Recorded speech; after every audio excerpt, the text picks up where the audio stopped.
दोस्तों, ऑस्ट्रेलिया के खिलाफ मेलबर्न में खेले गए चौथे टेस्ट के पहले दिन भारतीय टीम के तेज गेंदबाज मोहम्मद सिराज की आई आंधी, जहां मोहम्मद सिराज ने अपनी घातक तेज तर्रार इनस्विंग आउटस्विंग गेंदबाजी से कंगारू बल्लेबाजों की तोड़ी कमर और एक बार फिर से अपनी खौफनाक गेंदबाजी से ऑस्ट्रेलियाई बल्लेबाजों में सनसनी पैदा करते हुए 6 विकेट लेकर इतिहास के पन्नों में अपना नाम दर्ज करवाया। नमस्कार दोस्तों, स्वागत है आपके अपने खूबसूरत से क्रिकेट चैनल क्रिक अबूबो में। दोस्तों, इस वीडियो में हम आपको भारत और ऑस्ट्रेलिया के बीच मेलबर्न क्रिकेट ग्राउंड में खेले गए चौथे टेस्ट के पहले दिन की पूरी बाल बाय बाल रोमांचक हाईलाइट आपको दिखाने वाले हैं। लेकिन वीडियो में आगे बढ़ने से पहले आप मोहम्मद सिराज और बुमराह में से किसे भारतीय टीम का सबसे सफलतम तेज गेंदबाज मानते हैं, कमेंट में बताना बिल्कुल भी ना भूलिए। वीडियो पसंद आए तो इसे एक लाइक और चैनल को सब्सक्राइब जरूर कर दीजिए। दोस्तों, जैसा कि आप सभी जानते हैं कि अब तक खेले गए 3 टेस्ट मुकाबलों में एक मुकाबले के ड्रा होने के बावजूद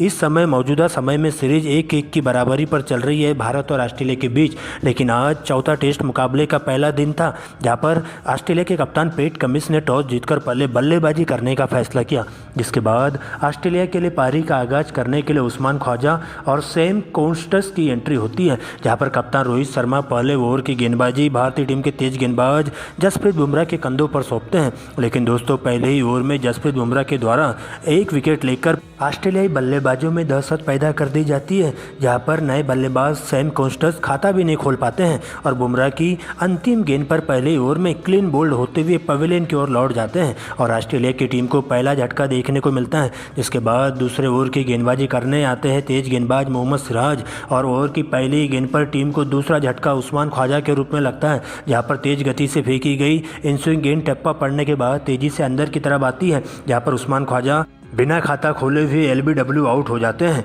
लेकिन दोस्तों, इसके बाद लबुशेन की एंट्री होती है, जहाँ पर लबुशेन और स्टीव स्मिथ के बीच में एक ज़बरदस्त साझेदारी देखने को मिलती है, जहाँ पर इसके बाद तो दोनों ही बल्लेबाज काफ़ी फूंक कर बल्लेबाजी करना शुरू कर देते हैं, जहाँ पर दोनों ही बल्लेबाजों के द्वारा कमज़ोर गेंदों को बाउंड्री लाइन के बाहर पहुँचाया जाता है और अच्छी गेंदों को छोड़ते हुए ख़राब गेंदों को ही बेहतरीन तालमेल के साथ बल्लेबाजी करते हुए अपनी टीम के लिए ज़्यादा से ज़्यादा रन जोड़ने का काम किया जाता है, जहाँ पर लबुशेन और स्टीव स्मिथ के बीच में एक अरसद की साझेदारी भी देखने को मिलती है और दोनों ही बल्लेबाज बेहतरीन तालमेल के साथ बल्लेबाजी करते हुए टीम इंडिया के तेज गेंदबाजों पर पूरी तरीके से हावी होते हुए उनके ऊपर दबाव बनाने की कोशिश करते हैं और देखते देखते 20 ओवर के खेल में कंगारू टीम 2 विकेट खोकर स्कोर बोर्ड पर 50 रन बना लेती है। लेकिन दोस्तों, इस पनपती हुई साझेदारी के ताबूत में कील ठोकने के लिए 21वें ओवर में भारतीय टीम के दूसरे तेज गेंदबाज आकाशदीप के हाथों में गेंदबाजी सौंपी जाती है और आते ही इसी ओवर की चौथी गेंद पर लबुशेन के रूप में कंगारू टीम को तीसरा जोरदार झटका लगता है, जो कि 26 रनों की पारी खेलते हुए पवेलियन की ओर लौट जाते हैं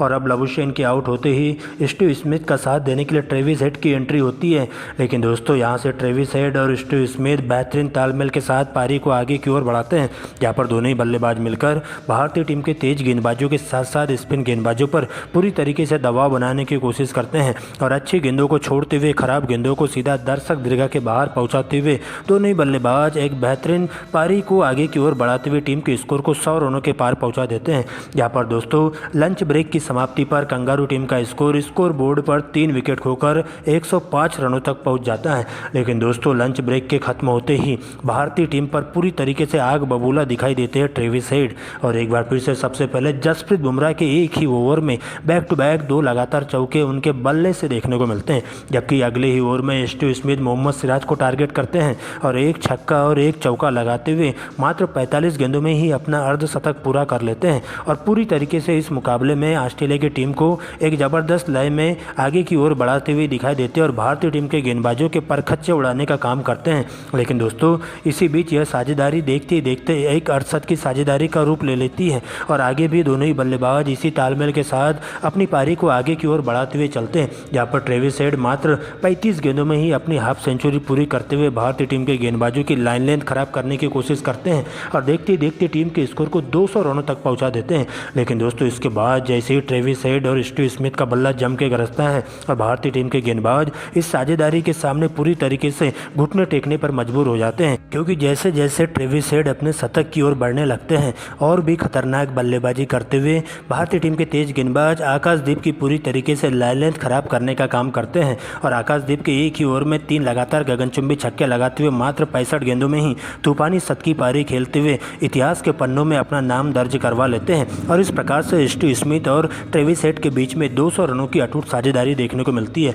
लेकिन दोस्तों इस साझेदारी को तोड़ने में सफलता हासिल कर पाते मोहम्मद सिराज और सबसे पहले स्टीव स्मिथ को अपना विकेट गंवाना पड़ता है, जहां पर स्टीव स्मिथ 80 के स्कोर पर मोहम्मद सिराज की गेंद पर कैच आउट हो जाते हैं। जिसके बाद ट्रेविस हेड का साथ देने के लिए नए बल्लेबाज के तौर पर मिशेल मार्श की एंट्री होती है। लेकिन दोस्तों अगली ही गेंद पर रोहित शर्मा के हाथों मिशेल मार्श बिना खाता खोले ही कैच आउट हो जाते हैं और इस प्रकार से आकाशदीप के खाते में भी एक विकेट जाता है। जिसके बाद नए बल्लेबाज के तौर पर विकेट कीपर एलेक्स कैरी की एंट्री होती है और ट्रेविस हेड और एलेक्स कैरी के बीच में एक अटूट साझेदारी पनपती हुई दिखाई देती है, जहां पर दोनों बल्लेबाज मौके का फायदा उठाते हुए एक बार फिर से टी ब्रेक की समाप्ति तक टीम के स्कोर को 300 रनों के पार पहुंचा देते हैं। लेकिन दोस्तों इसके बाद तो भारतीय टीम के गेंदबाजों के द्वारा शानदार कमबैक करने को मिलता है, जहां पर टीम इंडिया के तेज गेंदबाज मोहम्मद सिराज और जसप्रीत बुमराह अपनी आग उगलती हुई गेंदबाजी से विकेटों की झड़ी लगाकर रख देते हैं। जहां पर सबसे पहले मोहम्मद सिराज के द्वारा ट्रेविस हेड को 151 के स्कोर पर क्लीन बोल्ड कर दिया जाता है और इसके बाद ट्रेविस हेड के आउट होते ही निचले क्रम का कोई भी बल्लेबाज टिककर बल्लेबाजी नहीं कर पाता है और सिराज की तूफानी गेंदबाजी के सामने एक के बाद एक सस्ते में अपना विकेट गंवाते हुए भारतीय टीम के गेंदबाजों के सामने सरेंडर करते हुए दिखाई देता है। जहां पर मोहम्मद सिराज और जसप्रीत बुमराह की जोड़ी एक बार फिर से ऑस्ट्रेलियाई बल्लेबाजों पर टूट पड़ती है, जहां पर टीम इंडिया की तरफ से सबसे ज़्यादा विकेट तेज गेंदबाज मोहम्मद सिराज के खाते में जाते हैं, जो कि 6 विकेट लेकर जाते हैं और इस प्रकार से पूरी की पूरी ऑस्ट्रेलियाई टीम 290 रनों पर ऑल आउट हो जाती है। जहां मोहम्मद सिराज 6 विकेट तो वही तेज गेंदबाज जसप्रीत बुमराह के खाते में 3 विकेट जाते हैं, जबकि 1 विकेट तेज गेंदबाज आकाशदीप के खाते में जाते हैं। दोस्तों इसके बाद भारतीय पारी का आगाज करने के लिए टीम इंडिया के 2 धाकड़ ओपनर बल्लेबाज एक बार फिर से क्रीज पर मौजूद हो जाते हैं, जहां पर यशस्वी जायसवाल और केएल राहुल के बल्ले से एक तूफानी पारी देखने को मिलती है। जहां पर आते ही दोनों ही बल्लेबाज काफ़ी सूझबूझ भरी बल्लेबाजी का नज़ारा पेश करते हुए पहले ही ओवर में तेज गेंदबाज मिशेल स्टार्क को टारगेट किया जाता है और केएल राहुल पहले ही ओवर की अंतिम 2 गेंदों पर बैक टू बैक 2 लगातार चौके मिचेल स्टार्क को जड़ देते हैं। दोस्तों इसके बाद दूसरे ओवर में कप्तान पैट कमिंस के हाथों में गेंदबाजी सौंपी जाती है, जहां पर यशस्वी जायसवाल का बल्ला भी जम के गरजता है और केएल राहुल के बताए हुए रास्तों पर चलते हुए यशस्वी जायसवाल भी इसी ओवर में एक चौका और एक गगनचुंबी छक्का लगाते हुए पूरी तरीके से अपने बल्ले से रनों की बारिश करना शुरू कर देते हैं। जहाँ पर दोनों ही बल्लेबाज बेहतरीन तालमेल के साथ टीम इंडिया की पारी को आगे की ओर बढ़ाते हुए देखे जाते हैं और विस्फोटक अंदाज में अपनी इस पारी को आगे की ओर इसी अंदाज में जलाते हुए हेजलवुड के एक ही ओवर में यशस्वी जायसवाल और केएल राहुल 20 रन बटोर लेते हैं, जहां पर 2 छक्के और 2 लगातार चौके जड़ दिए जाते हैं। और इसके बाद तो देखते देखते पहले 15 ओवर में दोनों ही बल्लेबाजों के बीच में एक अर्धशत की साझेदारी भी पूरी हो जाती है और टीम इंडिया पहले 15 ओवर के खेल की समाप्ति के बाद बिना विकेट गंवाए स्कोर बोर्ड पर 55 रन बना लेती है। हालांकि दोस्तों इसके बावजूद भी दोनों ही बल्लेबाजों का बल्ला यही नहीं रुकता है और भारतीय टीम इस मुकाबले में पूरी तरीके से खौफनाक अंदाज में बल्लेबाजी करते हुए कंगारू टीम के तेज गेंदबाजों का जम के चालान काटती हुई दिखाई देती है। जहां पर पहले दिन के खेल की समाप्ति होते तक यशस्वी जायसवाल 55 रन तो वही केएल राहुल 60 रन बनाकर क्रीज पर मौजूद रहते हैं और दोनों ही बल्लेबाजों के बीच में एक शत की साझेदारी भी पूरी हो जाती है और टीम इंडिया पहले दिन के खेल में मजबूत स्थिति में आकर खड़ी हो जाती है।